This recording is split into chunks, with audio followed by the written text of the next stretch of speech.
hanya karena sesuatu itu dimungkinkan, belum berarti itu perlu kita lakukan. Oke. Sekali lagi. Ini ada kalimat ayat. penting. Ini ada ayatnya. Tadi. Jadi Ya. hanya apa tadi? Allah datang ke dalam dunia ini ya menjadi juru selamat bagi manusia. Betul. Ya. Allah menyatakan kasih-Nya. Iya. Siapapun yang percaya kepada Tuhan Yesus, ya itu Alkitab katakan kan Iya. tidak akan binasa melainkan beroleh hidup yang kekal. Hidup yang kekal. Nah, itu tuh kan? Iya. Ya, Iya. itu tuh. Itu yang dicari-cari oleh Itu manusia yang itu. dicari-cari Padahal oleh sudah manusia. ditawarkan. Sudah ditawarkan.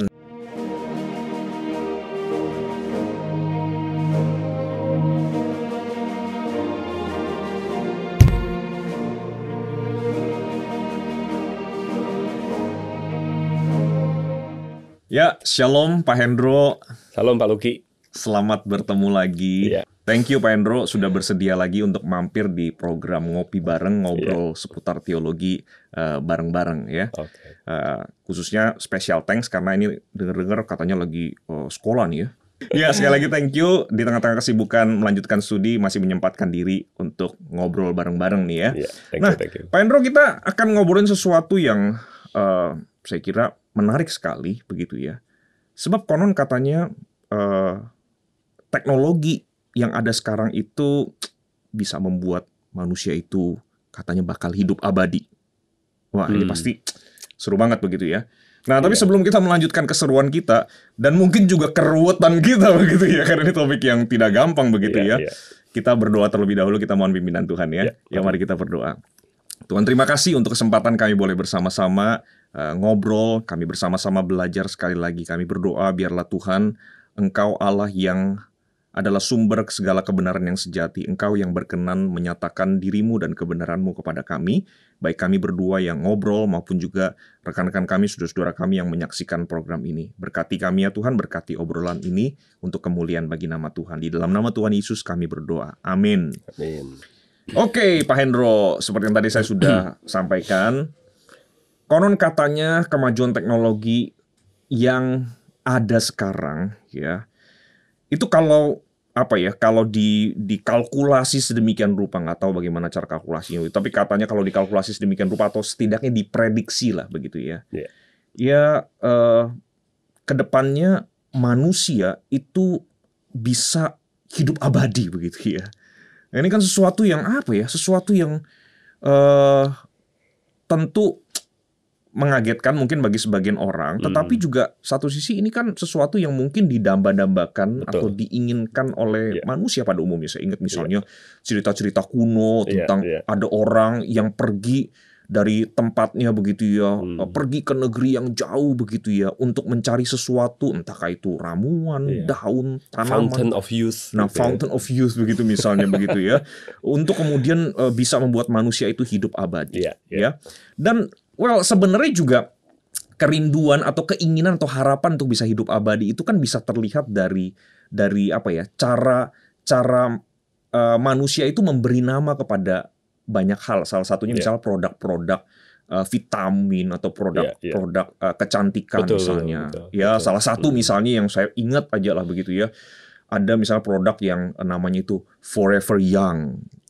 Gitu kan ya. Sangat menjanjikan. Sangat menjanjikan sekali begitu ya. Dan saya kira Pak Hendro pasti akan sangat rambut bisa kembali. Nah, itu dia. Saya mau ngomong tapi memancing tapi karena sudah sadar sendiri ya. Terima kasih sudah terpancing begitu ya.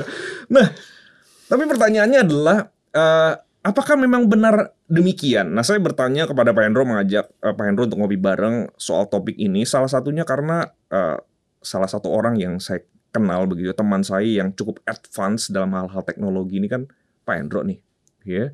Jadi, meskipun memang ada sedikit ada sesuatu yang menarik ini, ya.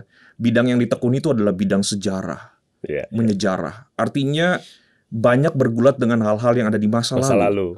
Tetapi di sisi yang lain, salah satu keahlian ekspertisnya Pak Hendro itu adalah teknologi, sesuatu yang melihat ke depan. Wah, ini orang bilang tanpa sejarah itu, tanpa masa lalu, kita tidak mempunyai masa kini dan masa depan. Oh, gitu ya. Jadi ketika saya belajar sejarah, saya juga bisa masa kini dan juga bisa masa depan. Luar begitu biasa. Jadi memang betul-betul orang yang tepat ini begitu ya. Nah, balik lagi ke topik kita Pak Hendro. Apakah benar memang teknologi itu bisa kemudian suatu saat membuat manusia hidup abadi. Nah, sejauh mana perkembangan teknologi saat ini yang terkait dengan kemungkinan memperpanjang usia manusia bahkan membuat manusia hidup abadi? Iya, iya. Oke, sedikit disclaimer dulu dan tadi menanggapi bercandaan Pak Lucky. Bercandaan yang serius ya. Saya katakan tanpa mengetahui masa lalu kita tidak mampu untuk menavigasi masa kini dan tidak mempunyai masa depan. Saya disclaimer sedikit bahwa sebenarnya topik ini banyak orang yang jauh lebih kompeten untuk bisa membicarakan itu. Khususnya mungkin mereka yang belajar kedokteran, bioteknologi, dan sebagainya. Pasti mereka jauh lebih kompeten. Tapi memang beberapa waktu terakhir itu bersama dan teman-teman dosen di STT Amanat Agung, kita sempat menulis sebuah buku yang judulnya itu Kemanusiaan Masa Depan. Jadi itu bisa dibeli, bisa didapatkan di toko official yang ada di link berikut ini. Di link toko online STTAA itu ada sekian artikel di sana. Nah, salah satunya memang kita membahas tentang kemajuan teknologi yang karena kemajuan industri 4.0 itulah. Ya, jadi dengan AI yang kemudian berlanjut dengan machine learning, deep learning, lalu kemudian bioteknologi, begitu ya, nanoteknologi, itu memang membuat kemajuan yang luar biasa untuk dunia kedokteran. Jadi lompatannya jauh ke depan, begitu. Sehingga kita bisa mengatakan bahwa sebenarnya usia harapan hidup manusia itu semakin tinggi memang. Nah, dari latar belakang seperti itulah ada sekelompok orang, ya banyak sih sebenarnya, tapi ada sekelompok orang khususnya yang menyebut diri sebagai kelompok humanis plus, begitu. Humanis plus begitu ya? Atau juga disebut transhumanis, begitu. Nah, mereka berandai-andai membayangkan bahwa satu kali nanti itu manusia tidak perlu mati. Karena menurut mereka misalnya kita salah satu penyakit yang paling banyak membunuh manusia itu penyakit jantung misalnya. Kalau kita bisa mengganti jantung manusia yang super nyumbat itu dengan jantung yang affordable, semua orang bisa punya. Jantung kita rusak, kita tinggal ke Topet, kita klik, kita beli, pasang yang baru, begitu. Kayak beli underdeal gitu. Kayak beli underdeal. Kita nggak perlu mati, gitu. Itu menurut kaum humanis plus ini. Kalau misalnya kita juga misalnya sakit kanker paru-paru dan sebagainya. Kalau paru-paru itu sudah kolaps kan nggak bisa diapa-apain. Tapi kalau bayangkan kita bisa beli juga itu di toko online dan kita bisa pasang itu begitu. Ini sederhananya lah beli toko online begitu. Lalu plug and play gitu ya. Plug and play begitu.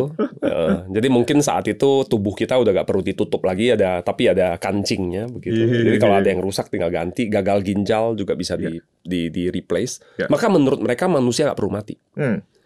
Bahkan mereka sampai ke level kalaupun misalnya memori manusia itu juga barangkali bisa ditransfer ke media penyimpanan begitu, sehingga kalau tubuh ini rusak pun, his memory will live on gitu. Dia akan terus hidup. Nah, langkah-langkah ke arah sana sudah ada orang yang mencoba untuk merealisasikan itu. Kalau soal jantung buatan gitu kan sekarang sebenarnya udah ada. Bahkan ada perusahaan membuat jantung yang dia tidak berdetak, tapi dia ngalir terus saja begitu. Karena kalau membuat dia jantung itu berdetak itu kan dia perlu teknik untuk itu kan. Tapi ngalir aja darahnya sirkulate terus begitu, terus bersirkulasi. Artinya tetap bisa menjalankan fungsi jantung itu ya. Betul. Dan yang seperti itu sudah ada begitu. Jadi sebenarnya langkah ke arah sana sudah dimulai begitu. Dan mereka juga misalnya sekarang ada teknologi yang namanya cryonics, di mana kalau manusia itu dia mendapatkan satu jenis penyakit terminal, mereka berharap bahwa dalam sekian puluh atau sekian 100 tahun ke depan mungkin ada teknologi yang bisa menyembuhkan penyakit itu. Maka orang ini yang penderita penyakit ini dibekukan. Dibekukan lalu disimpan dan nanti ketika teknologi pengobatan untuk penyakitnya itu sudah ditemukan, dia akan dicairkan lalu kemudian diobati dan dia hidup. Begitu. Nah, kalau misalnya teknologi itu benar-benar terwujud dan mereka bisa lakukan itu berulang. Misalnya orang ini nanti ketika satu kali dia sembuh, dia sudah dibekukan sekian puluh tahun, 100 tahun lalu dia sembuh. lalu dia sakit lagi, katakan ada sesuatu yang bermasalah, kan tinggal dibekukan kan? Bukan lagi ya? Iya kan? Ceritanya kan jadinya sebenarnya tinggal diulangi, tinggal dibekukan lagi, tunggu nanti ada kemajuan yang lebih canggih lagi, dia dihidupkan lagi begitu. Jadi virtually ya seperti tidak pernah mati begitu. Iya, benar. Iya. Dan tadi Pak Hendro juga sudah sempat menyebutkan sebenarnya ya, bahwa kalau melihat trennya atau melihat perkembangan teknologi itu sendiri, artinya kan apa yang diyakini atau diprediksi oleh mereka-mereka yang tadi humanis plus atau transhumanis begitu ya.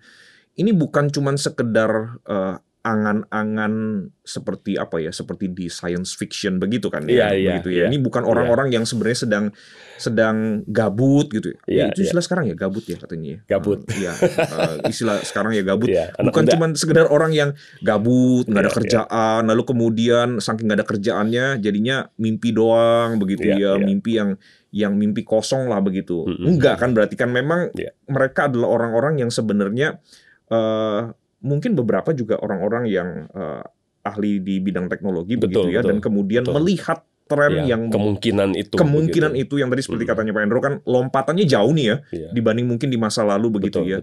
Jadi balik lagi, berarti ini kan bukan cuma sekedar angan-angan kosong, tapi memang prediksi yang somehow ya bisa bisa terlihat lah bukti-buktinya lah begitu ya. Salah satu contoh misalnya pembicaraan mereka tentang memori manusia yang mungkin bisa di-preserve itu.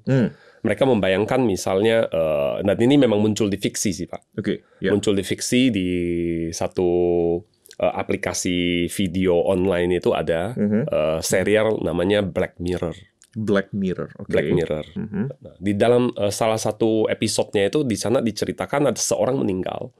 Lalu kemudian ada satu perusahaan yang menghidupkan kembali orang ini dengan cara menggali data-data dari sosial medianya, dari tweet-tweetnya, dari tulisan-tulisannya, dan itu dijadikan data untuk orang yang sudah mati ini, gitu, sehingga dia seakan-akan bisa hidup kembali. Dan itu mungkin teknologi yang mendasarkannya sebenarnya mirip seperti ChatGPT sekarang. Kita bisa tanya jawab dengan ChatGPT. Kita bisa ngobrol banyak, bertanya banyak, dan dia bisa memberikan banyak informasi. Kalau misalnya ChatGPT itu kan mewakili satu pengetahuan yang jauh lebih besar kan. Tapi kalau misalnya data itu adalah hanya data dari satu orang secara personal, maka dia tentu bisa menjawab hal-hal yang secara personal. Hal yang lain mungkin dia tidak tahu banyak, tapi yang tentang dirinya dan sebagainya dari data yang pribadi dia juga bisa diolah untuk pribadi.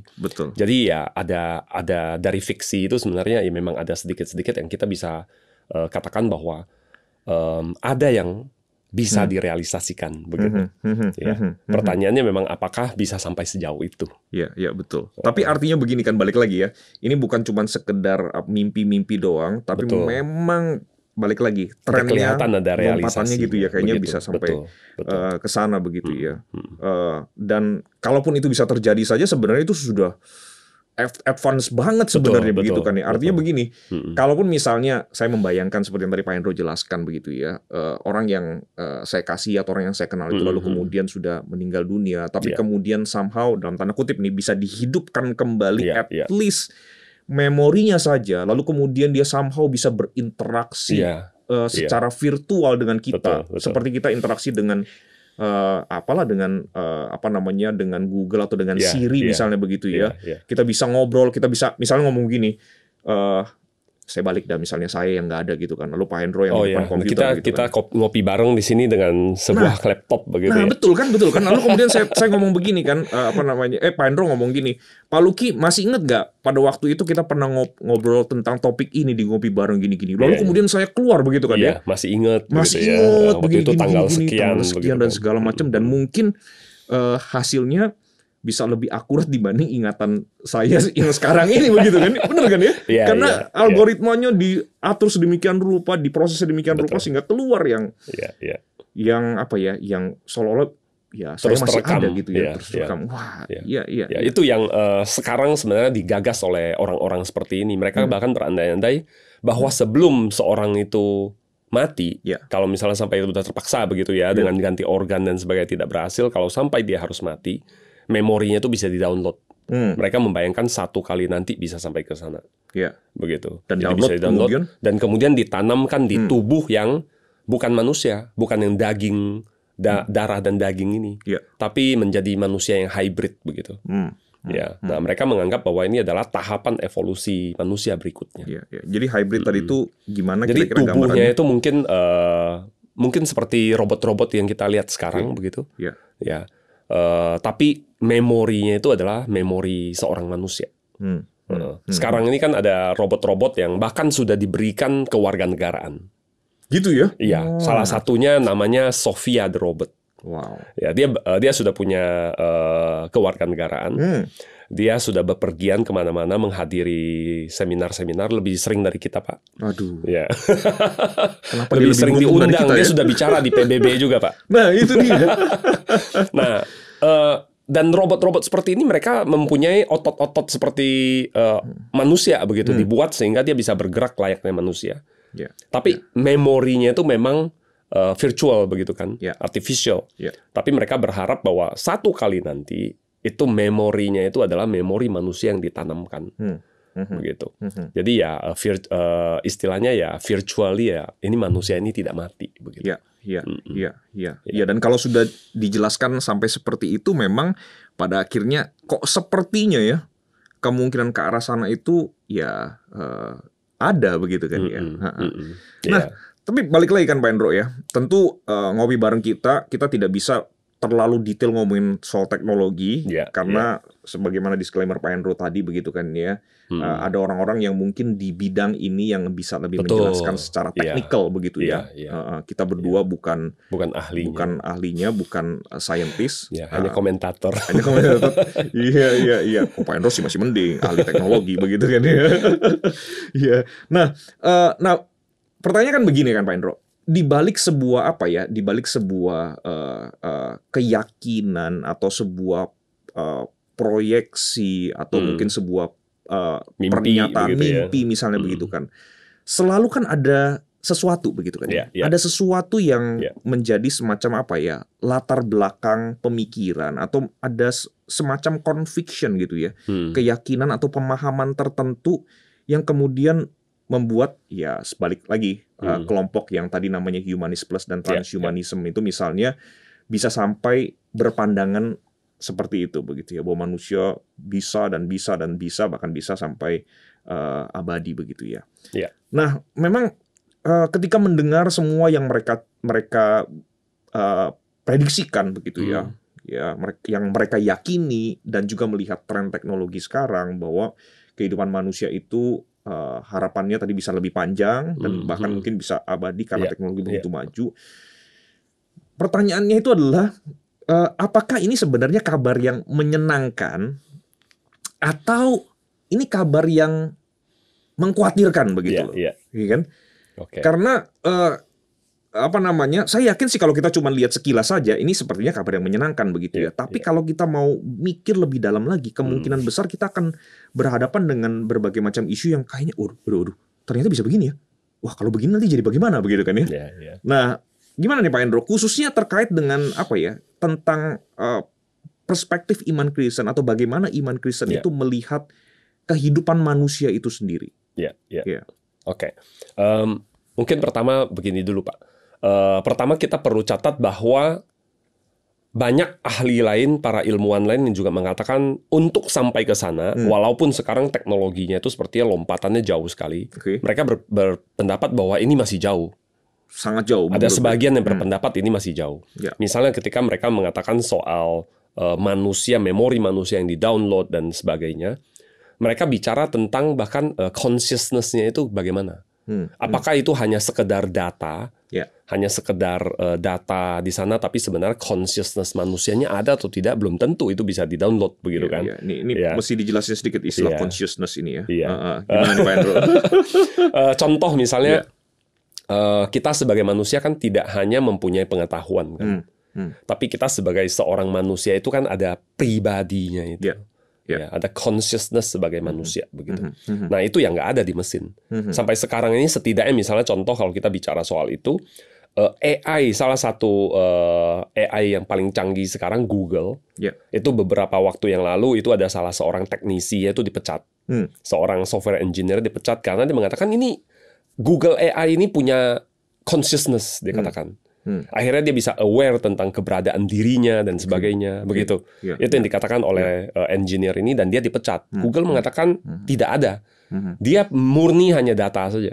Kalau dia bisa bertindak seakan-akan dia punya rasa sedih, seakan-akan dia punya kepribadian, bahkan itu hanya data sebenarnya, tapi dia mimik manusia. Begitu. Jadi itu bukan sebuah consciousness yang sebenarnya. Jadi dengan kata lain consciousness ini kan adalah sebuah kapasitas yang seorang manusia yang unik ya. Betul, yang akan sulit sekali untuk bagaimana dikopinya begitu. Kita setiap manusia itu kan diciptakan Allah unik, mempunyai consciousness sendiri begitu kan, yang berbeda dengan binatang dan sebagainya. Bagaimana bisa itu dimasukkan ke mesin begitu. Jadi para ahli mengatakan ini kayaknya masih jauh sekali begitu. Kalaupun ada terwujud barangkali itu sebenarnya not real thing. Lalu yang kedua, sebenarnya juga mereka berhadapan dengan masalah etis yang banyak. Nah, ya, ini kan masih bicara teknis kan. Tapi secara etika itu sebenarnya nanti bayangkan ada seorang yang dibekukan lalu kemudian dia disembuhkan katakanlah 50 atau 100 tahun lagi. Bagaimana kalau ternyata ketika penyakit dia disembuhkan tapi dia namanya otak ya 5 menit kekurangan oksigen saja mati gitu. Setelah dibekukan begitu dan sebagainya, apakah dia bisa menjamin bahwa orang itu akan kembali dalam keadaan utuh? Bagaimana kalau dia masuk dalam vegetative state? Jadi kayak sayur begitu kan. Mau diapain itu manusia itu? Penyakitnya sekarang kankernya sembuh. Penyakit jantungnya sekarang sembuh, dia tidak mati-mati tapi dia vegetative state. Dia koma. Mau diapain gitu? Itu kan masalah etis kan. Padahal orang ini tadi dibekukan supaya dia hidup begitu. Lalu kemudian kita juga sering mendengar ada orang-orang tua di sekitar kita yang mereka kesepian karena teman-temannya udah gak ada misalnya. Orang ini hidup lagi 50 tahun kemudian. Jauh setelah bahkan mungkin anak dan cucunya gak ada atau 100 tahun kemudian. Apa yang mau dia lakukan gitu? Bagaimana dia cari nafkah, dia menafkahi dirinya. Apakah dia berpikir dia bisa menikmati dirinya? Jangan-jangan seperti di film-film fiksi, Pak. Ketika ada manusia purba atau Captain America saja, digali dari 50 tahun, 70 tahun yang lalu dia hidup kembali, dia kaget-kaget dengan kota New York, begitu kan? Itu kan banyak sekali dilemanya kan, Pak. Kalaupun teknologi itu berhasil gitu. Jadi sebenarnya banyak sekali isu yang beredar di seputar itu, begitu. Nah, tapi terlepas dari itu semua, kita sebagai orang Kristen itu bukan Luddites. Ya, yang disebut Luddites itu ini diambil dari nama seorang bernama Ned Ludd. Ya, orang ini katanya konon hidup di zaman revolusi industri zaman dulu. Ketika dia hancurkan mesin-mesin tenun yang diciptakan begitu ya, karena dia beranggapan itu mengancam. Ya, nah orang Kristen bukan Luddite. Kalau kita baca Alkitab tentu saja di Alkitab itu Allah juga memperkenalkan banyak teknologi begitu kan, ya bagi manusia begitu kan. Dan manusia kan diberikan mandat budaya untuk mengembangkan bumi ini. Dan kita sebagai anak-anak Abraham kan, kepada Abraham kan Allah memberikan janji kan, melalui kita dia akan memberkati segala bangsa begitu. Ya kan. Jadi saya rasa teknologi itu bukan ancaman, teknologi itu tetap kita perlu kembangkan dan kita bisa pakai. Tetapi mungkin yang jadi catatan adalah bahwa having said that all, ya, ada hal-hal yang perlu jadi catatan kita, yaitu bahwa bukan teknologi itu yang kemudian harus jadi andalan kita. Ya, teknologi itu mungkin mempunyai kemampuan-kemampuannya, punya janji-janji yang dia berikan, tapi kita harus tahu bahwa ada batasannya. Teknologi itu mempunyai keterbatasannya sendiri, begitu. Kalau kita bicara teknologi itu, nggak boleh teknologi itu menjadi andalan kita, begitu. Dan sebenarnya di pandangannya kaum humanis sendiri, mereka ada kaum humanis dan transhumanis ini mereka punya inkonsistensi sebenarnya. Ya, kan mereka pada dasarnya tidak percaya hal-hal yang sifatnya metafisika, begitu kan? Mereka tidak percaya itu semuanya ya materialistik, begitu. Ya, apa yang bisa ditangkap oleh panca indera saja itu yang mereka percaya, begitu kan? Betul. Ya? Nah, maka kalau itu saja yang mereka percaya, banyak hal yang ketika berbicara soal preserve seorang manusia dan sebagainya itu sebenarnya konflik dengan pemahaman mereka. Ya, begitu juga ketika mereka berpikir tentang mengatasi sakit penyakit, mengatasi penderitaan, bahkan kematian. Sebenarnya dalam worldview mereka yang materialistik itu sesuatu yang harusnya justru mereka embrace gitu. Karena hanya materi, yang namanya materi itu besi kita biarkan aja berkarat, rusak begitu kan. Apapun yang sifatnya materi itu kecenderungannya ya rusak, ya kan. Dan tidak ada yang bisa membantah bahwa materi akan mengalami semua itu. Gitu. Jadi kalau misalnya seorang manusia mengalami kemerosotan tubuhnya, fisiknya dan sebagainya, itu keniscayaan dalam worldview mereka. Tapi kalau kita melihat ini dalam perspektif Kristen, justru kita melihatnya begini, bahwa manusia ini menginginkan keabadian, menginginkan lepas dari penderitaan, menginginkan lepas dari sakit penyakit. Memang manusia tidak didesain seperti untuk itu. Allah menciptakan manusia itu memang untuk dirinya. Untuk diri Allah sendiri. Untuk diri Allah dan untuk bersekutu dengan Allah dalam kekekalan begitu. Manusia tidak diciptakan untuk menderita, tidak diciptakan untuk mati. Ya, di dalam buku yang tadi saya sebutkan itu ada pendeta Arman Barusnya menulis satu buku, satu pasal tentang immortalitas. Ya. Nah, manusia itu diciptakan posse non mori, ya itu bahasa Latin artinya bisa untuk tidak mati sebenarnya sejak awal. Tapi karena kejatuhan dalam dosa kan mati. Maka dalam perspektif Alkitab sebenarnya keinginan manusia yang mendambakan dia tidak mati, dia tidak sakit, itu justru sebenarnya menjawab bahwa kerinduan manusia untuk dia memanfaatkan teknologi untuk dia tidak sakit dan sebagainya, itu menggambarkan memang itulah manusia itu. Gitu, dia punya kerinduan itu.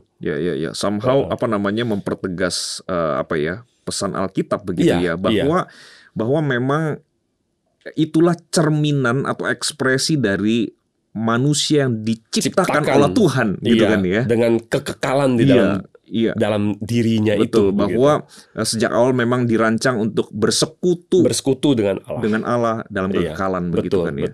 Betul. Kalau secara worldview kaum humanis dan transhumanis sendiri sebenarnya justru nggak konsisten begitu.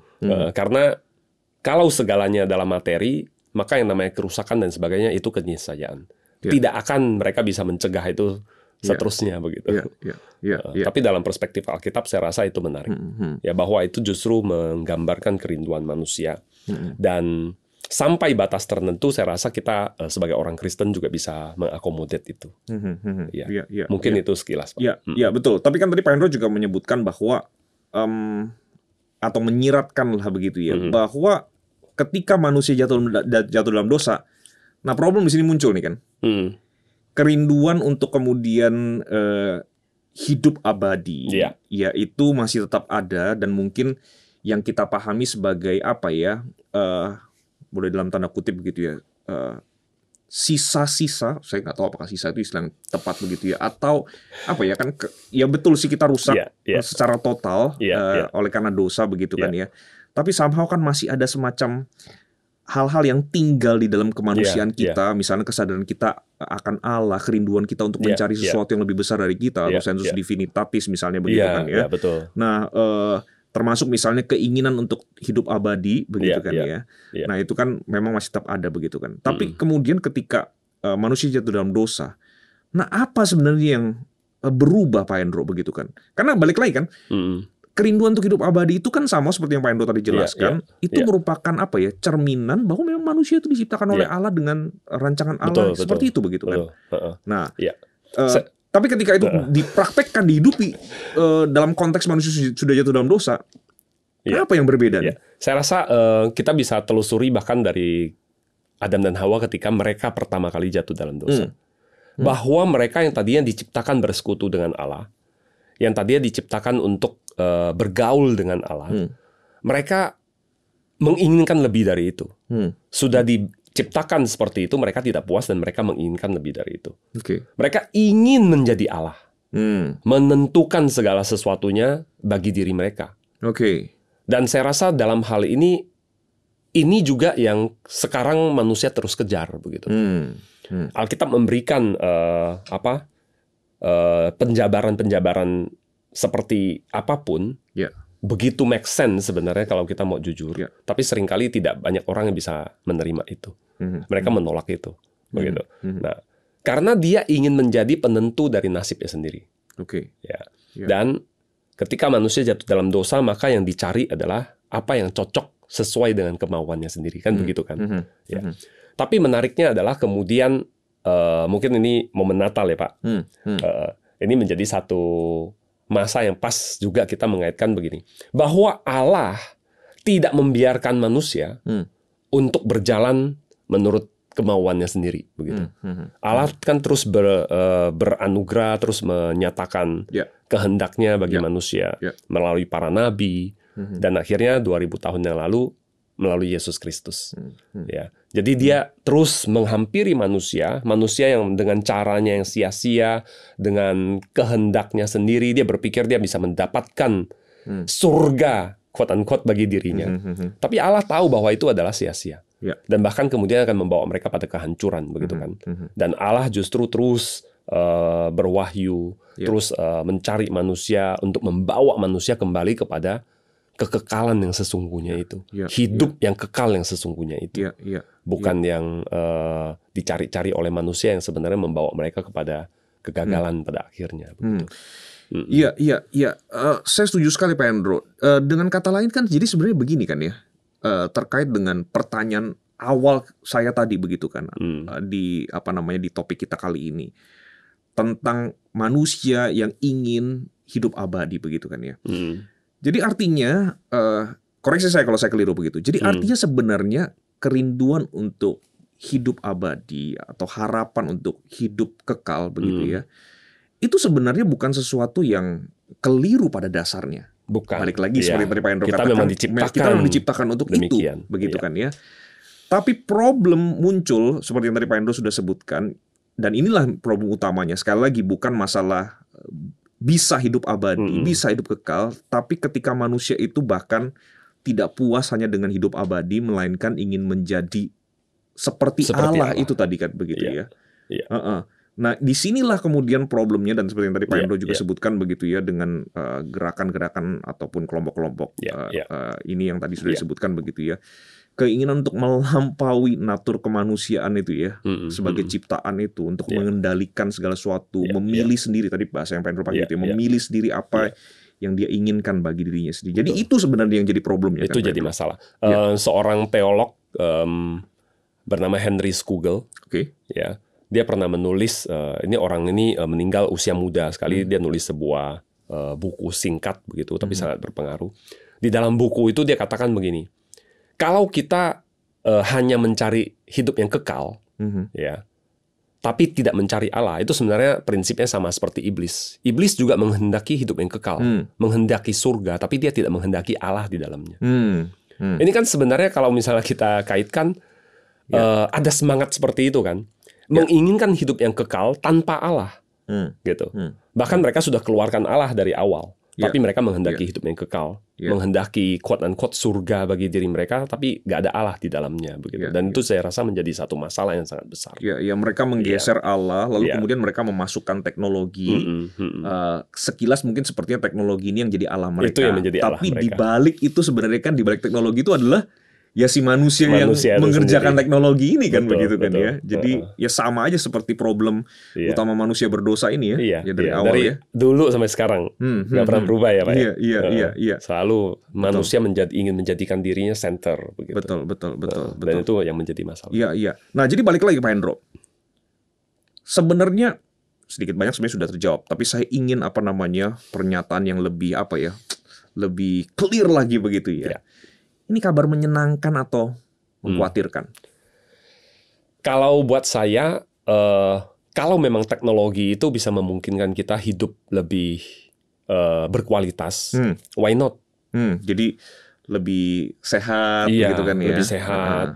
Kita bisa hidup sampai uzur dengan masih pikiran yang terang, begitu ya, dengan mata yang bisa bionik, saya bahkan bisa zoom in begitu kan. Why not? Saya bisa baca buku di memori saya misalnya. Saya sih membayangkan kalau ada teknologi itu dan itu affordable, saya akan apply saya akan beli teknologi itu, Ya, begitu. Ya, dan saya rasa di dalam kehidupan kita juga kita banyak pakai teknologi seperti itu kan sudah. Kita pakai pemacu jantung, iya kan? Kita pasang ring dan sebagainya begitu. Jadi itu sebenarnya udah kita lakukan banyak hal. Dan kalau ada yang bisa membuat usia kita lebih panjang dan kita masih hidup dengan sehat, bahkan STTA aja senang. Dosennya mungkin nanti nggak perlu pensiun, nggak perlu mendatangkan dosen baru, bisa terus mengajar begitu kan? Gitu ya. Waduh. Iya. Tapi saya kurang senang nih Pak Hendro. Karena kalau yang senior kayak Pak Hendro terus-terusan bisa ngajar, yang junior kayak saya kapan giliran? Kapan giliran? Iya. Ya ini konteks pendidikan di Indonesia lah yang membutuhkan guru besar, misalnya membutuhkan lektor, misalnya dosen-dosen yang senior dulu. Mereka bisa terus mengajar misalnya begitu. Jadi sebenarnya di satu sisi teknologi ini kabar baik. Tapi ya itu dengan banyak catatan hal-hal etis dan sebagainya yang perlu kita pertimbangkan. Dan jelas jangan sampai kemudian menjadikan itulah Allahnya kita dan bukan Allah sendiri di sana. Iya, betul sih. Dan saya kira misalnya begini, kalau kemudian kita menjadikan hidup abadi, hidup selama-lamanya itu sebagai tujuan hidup kita, begitu itu ya. Masalah. Nah itu yang jadi masalah. Lalu kemudian kita pakai segala cara begitu kan ya. Satu ayat dari Mazmur ya kan mengatakan lebih baik 1 hari di pelataranmu daripada 1000 hari di tempat lain begitu kan. Kalau semangat ini adalah kemudian yang penting kita hidup kekal, hidup selama-lama mungkin begitu, tapi tanpa Allah. Itu kan menjadi kebalikannya begitu. Kalau orang-orang zaman dulu, teolog-teolog yang raksasa-raksasa dulu, buat mereka adalah mati pun nggak apa-apa, begitu kan? Tapi bersama dengan Allah. Teman-temannya Daniel, ketika mereka dihadapkan dengan perapian yang menyala-nyala itu, yang mereka katakan adalah, ketahuilah Allah kami akan menolong kami. Tapi kalaupun tidak, ketahuilah ya Raja, kami tidak menyembah patung Tuanku. Gitu. Lebih baik mereka mati kalau mereka kehilangan Allah mereka begitu. Beda sekali dengan semangat sekarang, kita keluarkan Allah dari equation, lalu hidup kekal itu ada di sana. Nah ini kan artinya penting sekali untuk kita menyadari atau memahami dengan tepat siapa diri kita sebagai manusia. Betul. Begitu kan Pak Hendro, begitu ya. Sebab kalau kita tidak mengerti siapa diri kita sebagai manusia, tentu saja berdasarkan kebenaran Alkitab begitu ya.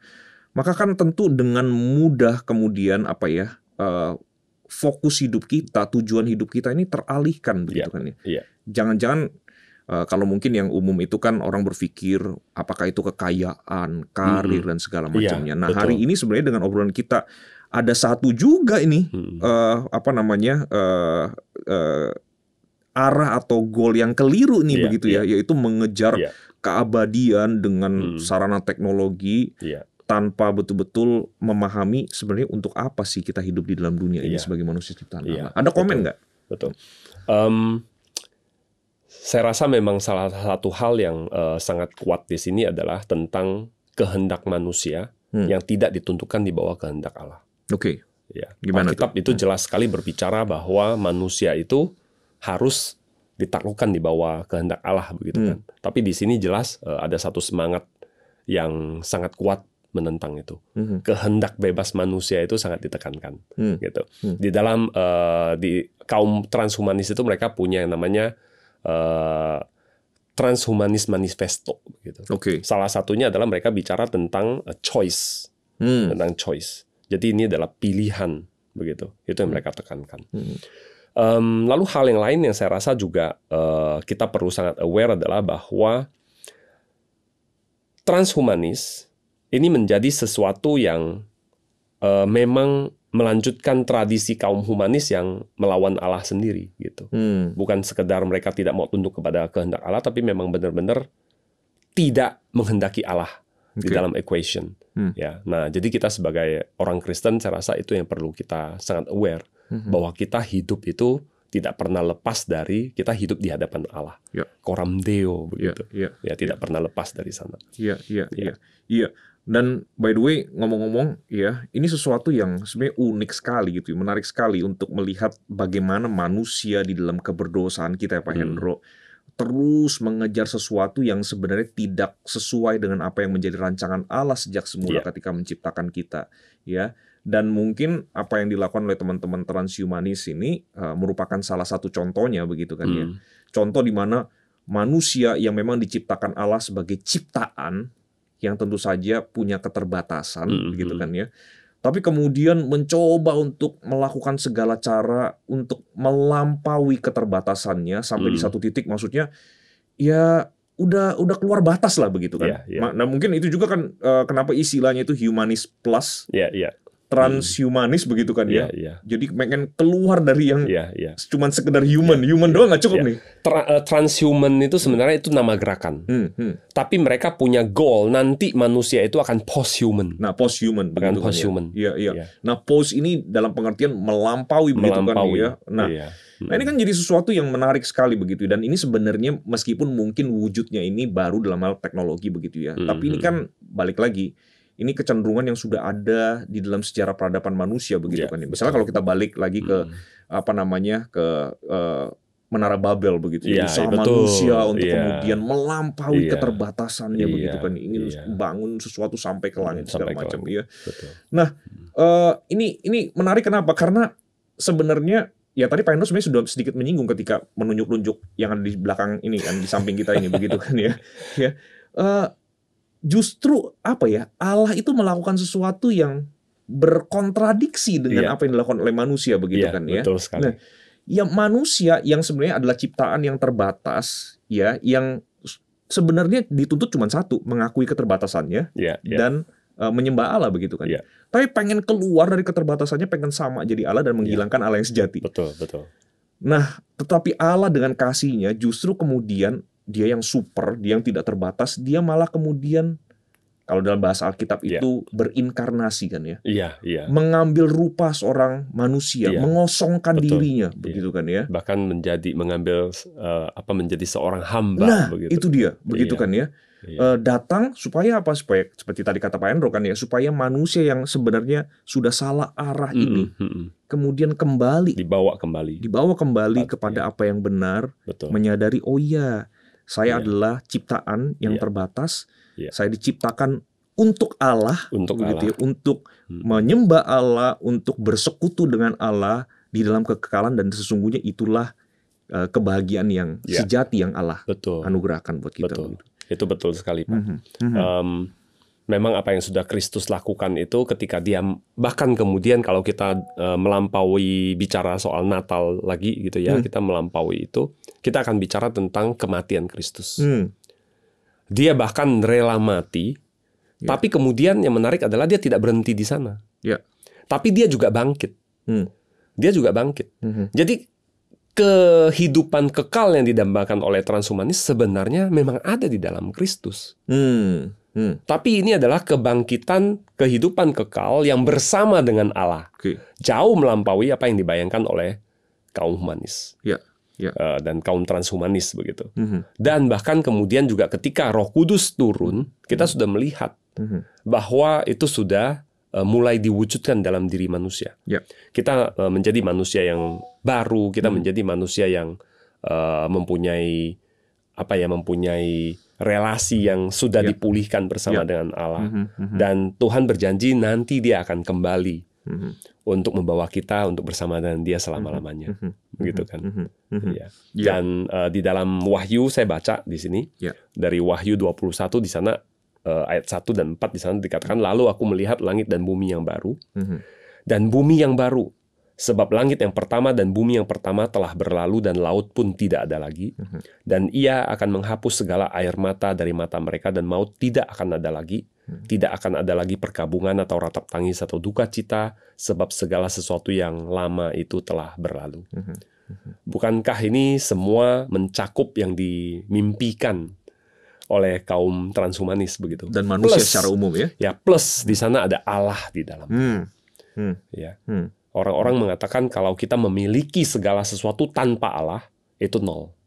Tapi kalau kita memiliki Allah, itu sudah segala-galanya. Tapi di sini ketika kita mencari Allah, kita mendapatkan Allah, dan kita mendapatkan yang lain-lainnya. Allah tambahkan yang lain-lainnya. Maka sebenarnya selagi kita masih ada kesempatan di dalam dunia ini, kayak Pak Hendro ya, Iya, Ini iya. kan sesuatu yang begitu penting ya, Betul. terkait dengan kehidupan Iya. kita begitu kan ya. Tidak peduli kita itu status sosialnya seperti apa, Iya, finansialnya seperti apa, latar belakang pendidikan seperti apa. Iya.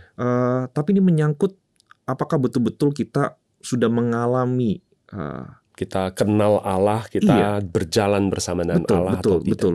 Iya, menikmati apa yang sebenarnya Allah ingin berikan buat kita, Iya. yang Allah sediakan buat kita Betul, begitu betul. ya. Ya, dan disinilah kemudian momen Natal yang kita akan sebentar lagi sama-sama rayakan begitu ya, menjadi penting saya kira mengingatkan kita bahwa Allah datang ke dalam dunia ini ya menjadi juru selamat bagi manusia. Betul. Ya, Allah menyatakan kasih-Nya, Iya. siapapun yang percaya kepada Tuhan Yesus, ya itu Alkitab katakan kan Iya. ya, tidak akan binasa melainkan beroleh hidup yang kekal. Hidup yang kekal. Nah, itu tuh kan? Iya. Ya, itu tuh. Itu yang dicari-cari oleh Itu manusia yang itu. dicari-cari Padahal sudah oleh ditawarkan. Sudah ditawarkan begitu ya, sudah ditawarkan di depan mata dan Iya. selagi masih ada kesempatan, ini yang Iya, harus kita iya. tangkap dengan Iya, baik begitu iya. ya. Oh, Pak Hendro, banyak banget yang sudah kita Iya. obrolin begitu ya. Betul, betul. Kayaknya Nggak kita harus apa-apa. seruput kopi Iya, kita dulu ini ini ya. keburu dingin ini. Nah, keburu dingin. Iya. Iya, Kayak mari-mari. iya, tapi kalau habis seruput biasanya obrolan kita bisa tambah seru nih. Kita bisa tambah berapa jam lagi nih?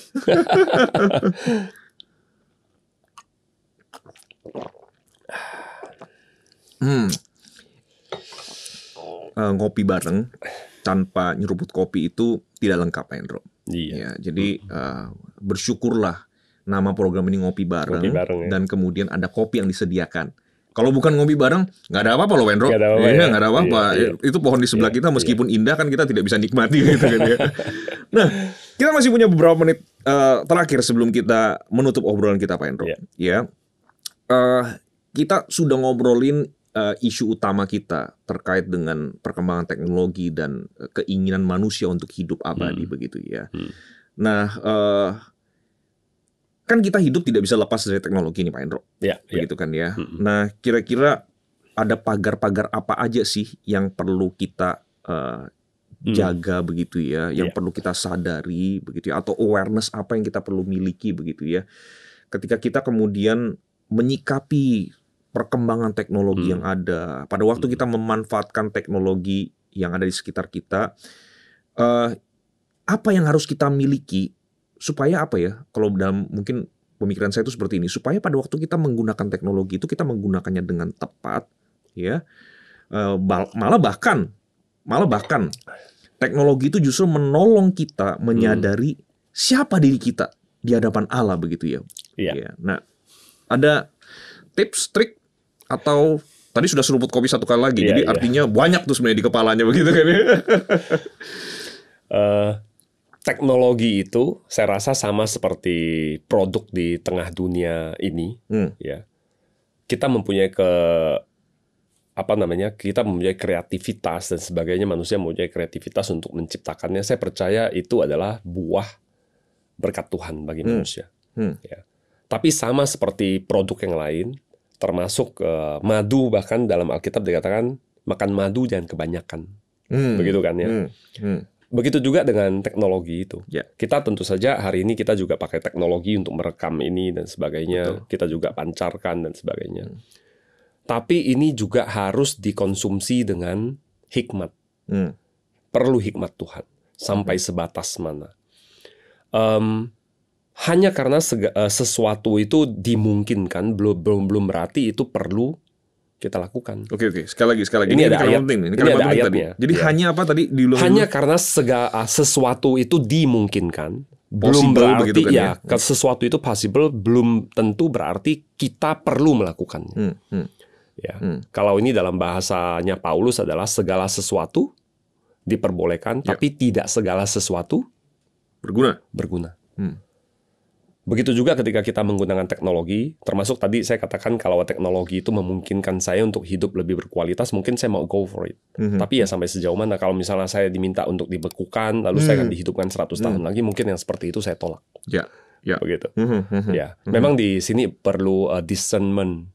Discernment untuk bagaimana kita memanfaatkannya.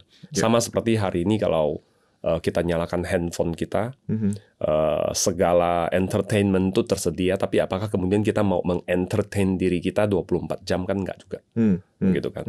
Jadi memang perlu hikmat untuk melihat itu dalam case-case yang kita hadapi. Ya. Tapi saya kira tadi itu pernyataan yang sangat sangat simple, tapi sangat menolong begitu ya. Bahwa segala sesuatu itu dimungkinkan dengan kecanggihan teknologi sekarang, bukan berarti itu sesuatu yang perlu atau bahkan sesuatu yang harus kita lakukan begitu kan. Betul. Ya. Karena satu sisi betul, dari tadi kita juga ngomongin, ketika melihat teknologi itu sebenarnya kita perlu juga bersyukur bahwa inilah kapasitas yang Tuhan berikan kepada kita sebagai manusia ciptaannya begitu kan ya. Tapi saya kira kita juga balik lagi perlu menyadari bahwa jangan lupa, teknologi ini dibuat atau dihasilkan oleh manusia berdosa yang hidup dalam dosa, yang punya segala macam keterbatasan begitu kan ya. Sehingga betul sekali saya kira yang tadi Pak Hendro katakan dan mengutip, segala sesuatu diperbolehkan, tidak segala sesuatu berguna, tidak segala sesuatu membangun. Betul. Ya, artinya kan begini kan Pak Hendro, kalau kemudian melakukan apa yang dimungkinkan oleh teknologi itu, tapi kemudian konsekuensinya adalah kita misalnya menghapus Allah, menggeser Allah. Nah itu, apakah itu berguna untuk kita gitu kan ya? Apakah itu yang akan menjadikan hidup kita meaningful misalnya begitu kan Pak Hendro? Apakah itu menjadi kesaksian yang baik? Nah itu dia. Dan sama seperti yang tadi Pak Hendro, saya kira beberapa kali juga ngomong begitu ya. Hidup kekal kalau tidak ada Allah? Ya untuk apa begitu kan ya? Kalau kita punya teknologi yang membuat kita hidup kekal, tapi hidup kekal yang tanpa Allah, sebenarnya untuk apa begitu kan ya? Nah, thank you banget Pak Hendro untuk sebuah kesimpulan yang sederhana, tapi saya kira sangat menolong untuk kita semua. Ya, dan saya yakin obrolan kita hari ini sudah menolong kita untuk menjadi humanis plus. Dalam tanda kutip, dalam artian begini Pak Hendro ya, dalam artian yang positif begitu ya. Kita bikin arti yang baru lah begitu ya. Bahwa tadinya sebelum mungkin menyaksikan program ini, sebagian besar dari yang menyaksikan program kita ini tidak terlalu tahu misalnya tentang transhumanism, tentang humanis plus begitu ya. Tapi setelah menyaksikan program ini ada pemahaman yang baru begitu ya. Dan bukan hanya sekedar pemahaman yang baru, tapi karena kita ngobrolnya dari tadi dikaitkan dengan kebenaran firman Tuhan, ada sebuah paradigma yang baru begitu ya, untuk menjalani kehidupan ini sebagai manusia ciptaan Allah begitu kan ya. Betul. Dan satu lagi Pak, sebenarnya kerinduan saya dari khususnya anak-anak muda. Anak-anak muda Kristen itu harus kemudian ikut berbagian di dalam diskusi seperti ini, di dalam kemajuan teknologi seperti ini. Karena ketika mereka masuk ke sana, mereka akan bisa membawa perkembangan ini ke arah yang sesuai dengan kehendak Tuhan. Memberkati manusia, tapi juga dalam terang firman Tuhan. Begitu. Setuju. Jangan berhenti menjadi consumer begitu, tapi menjadi producer. Thank you banget Pak Hendro. Kita akhiri obrolan kita berdoa ya, kita bersyukur pada Tuhan. Tuhan, terima kasih untuk berkat-Mu di dalam obrolan yang boleh kami nikmati pada hari ini. Terima kasih untuk segala kebenaran yang sudah Tuhan nyatakan. Kami rindu ya Tuhan, kebenaran-kebenaran yang sudah kami bersama-sama pelajari ya Tuhan, boleh menjadi kebenaran yang sungguh-sungguh mengubahkan hidup kami dan mengarahkan kehidupan kami agar semakin sesuai dengan kehendak Tuhan yang menciptakan kami. Kami berdoa ya Tuhan bagi saudara-saudara kami yang menyaksikan program ini. Kami rindu ya Tuhan, sebagaimana kami berdua menikmati obrolan ini dan diberkati, demikian juga saudara-saudara kami yang menyaksikan program ini. Berdoa bagi saudara-saudara kami yang sedang terus berjuang untuk mencari arti dari kehidupan ini. Kami rindu ya Tuhan, obrolan kami yang singkat ini boleh menolong saudara-saudara kami untuk melihat kebenaran di dalam Engkau, yaitu kebenaran yang sejati yang akan menolong saudara-saudara kami untuk melihat arti kehidupan mereka yang sesungguhnya, sesuai dengan apa yang menjadi rancangan Allah yang mengasihi kami, yang menciptakan kami di dalam Tuhan Yesus Kristus. Terima kasih Tuhan, sekali lagi kami bersyukur padamu, di dalam nama Tuhan Yesus kami berdoa. Amin. Amin. Thank you Pak Hendro. Thank you. STT Amanat Agung adalah sekolah teologi yang didirikan oleh Sinode Gereja Kristus Yesus pada tahun 1997, berlokasi di Kompleks Greenfield, Jakarta Barat. Sejak 15 tahun lalu, STT Amanat Agung menempati 2 gedung di Jalan Kedoya Raya nomor 18, Jakarta Barat. Saat ini, STT Amanat Agung adalah anggota dari Perkumpulan Sekolah-Sekolah Tinggi Teologi di Indonesia atau Perstia dan Asia Theological Association. Dalam perjalanannya, STT Amanat Agung selalu berkomitmen untuk menghasilkan lulusan-lulusan yang berkualitas untuk melayani di ladang Tuhan. Di antara begitu banyaknya kegiatan dan program di STT Amanat Agung, beberapa waktu terakhir ini kami berkonsentrasi untuk mengerjakan 3 hal secara intens. Pertama, kaum muda. Sejak tahun 2012, STTAA mendirikan Pusat Studi dan Pengembangan Pelayanan Kaum Muda yang aktif melakukan berbagai penelitian seputar pelayanan kaum muda, yang hasilnya didiseminasikan melalui simposium, youth forum, dan juga jurnal pelayanan kaum muda. Kegiatan-kegiatan strategis meliputi Youth Leaders Conference, Christian Youth Camp, mentoring terhadap pelayanan kaum muda di gereja lokal menjadi wadah penting bagi eksplorasi pengembangan pelayanan kaum muda. Untuk memperkuat basis pelayanan kaum muda, mulai tahun 2018, program studi MTH dengan konsentrasi pelayanan kaum muda diadakan. Kedua, sekolah-sekolah teologi di Indonesia. STTAA terbeban menjadi mitra bagi sekolah-sekolah teologi di Indonesia yang bergumul mendapatkan dosen-dosen berkualitas. Untuk itu, kami memberikan beasiswa penuh bagi calon dosen STT-STT lain melalui Center for Faculty Development untuk studi S2 Teologi di STTAA dan mendapatkan pengalaman belajar yang khusus dalam persiapannya menjadi seorang dosen teologi. Ketiga, Marketplace Ministry. STTAA terus berupaya menghadirkan teologi di ruang publik yang diwujudkan dengan mendedikasikan satu program studi, yakni program studi Magister Ministry, khusus untuk memperlengkapi kaum awam yang aktif menghidupi panggilan, iman, dan pekerjaannya di marketplace. Masih ragu mendaftar ke STT Amanat Agung?